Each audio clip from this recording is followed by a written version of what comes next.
தற்பொழுது சட்டப்பேரவையில் முதலமைச்சர் ஸ்டாலின் பேசி வருகிறார். அதனை பார்க்கலாம். இதில் கீழ்காணும் உறுப்பினர்கள்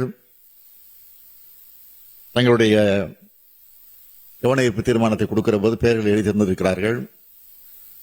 அவர்களை மாத்திரம் அனுமதிக்காமல் அதைத் தொடர்ந்து இதில் இடம்பெறாதவர்களும் அனுமதிக்கப்பட்டிருக்கிறார்கள் என்று சொன்னால் இதில் இந்த அரசு எவ்வளவு முக்கியத்துவம் தந்து நீங்கள் எப்படி இந்த கவனிப்பு தீர்மானத்தில் நம்முடைய பெயரும் இடம்பெற வேண்டும் என்று கருதி இதில் இடம்பெற்றிருக்கிறீர்கள், இப்போது இடம்பெற்றிருக்கிறீர்களோ அதேபோல் நிச்சயமாக இந்த ஆட்சியை பொறுத்தவரையில் சட்டம் ஒழுங்கு பிரச்சனையில் கடுமையாக இருக்கும் என்பதற்கு இது ஒரு உதாரணமாக நான் இங்கே குறிப்பிட விரும்புகிறேன்.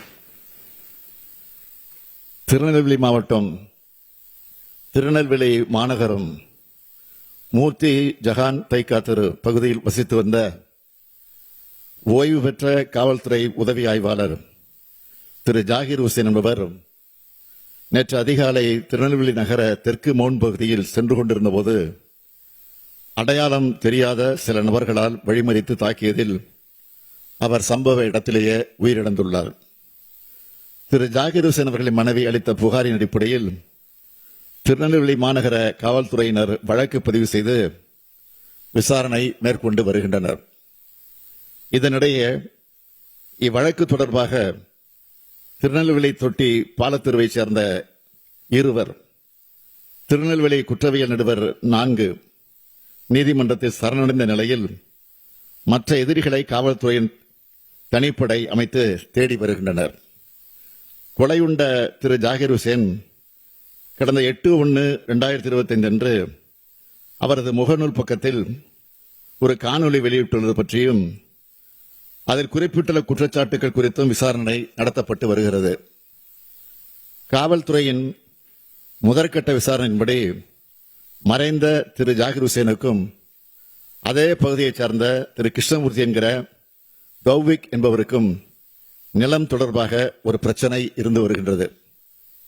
இடப்பிரச்சனை தொடர்பாக கிருஷ்ணமூர்த்தி என்கிற தௌவிக் மற்றும் அவரது மைத்துனர் அக்பர் பாஷா ஆகியோர் திரு ஜாகிர் ஹுசேன் மீதும் திரு ஜாகிர் ஹுசேன் அவர்கள் எதிர்த்தரப்பினர் மீதும் மாறி மாறி புகார் மனுக்களை அளித்துள்ளனர். இவற்றின் மீது காவல்துறையினரால் சமுதாய பதிவேடு எண்கள், அதாவது CSR எண்களும் வழங்கப்பட்டு விசாரணை மேற்கொள்ளப்பட்டுள்ளது. திரு ஜாகிர் ஹுசேன் அவர்கள் தனது உயிருக்கு அச்சுறுத்தல் இருப்பதாக சமூக வலைத்தளங்களில் வீடியோ வெளியிட்டதை தொடர்ந்து ஏற்கனவே பதியப்பட்ட CSRின் அடிப்படையில் அவரை அச்சுறுத்துவதாக குறிப்பிட்ட எதிர்த்தரப்பினரை திருநெல்வேலி மாநகர காவல் நிலையத்திற்கு அழைத்து காவல்துறையினர் விசாரித்துள்ளனர். மேற்படி விசாரணை நடைபெற்று வரும் சூழ்நிலையிலே நேற்றைய தினம் இந்த கண்டிக்கத்தக்க சம்பவம் நடைபெற்றுள்ளது.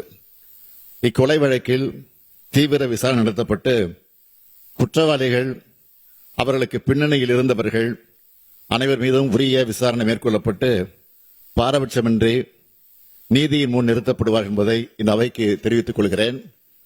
சட்டத்தை யாரும் தங்கள் கையில் எடுத்துக்கொள்ள இந்த அரசு அனுமதிக்காது. இந்த கொலை வழக்கில் மட்டுமல்ல, எந்த குற்றத்தில் ஈடுபடுவராக இருந்தாலும் சட்டத்தின் பிடியிலிருந்து தப்பிக்க முடியாது என்பதையும் தெரிவித்து அமைகிறேன். செய்திகளை உடனுக்குடன் தெரிந்து கொள்ள உடனே சப்ஸ்கிரைப் பண்ணுங்க.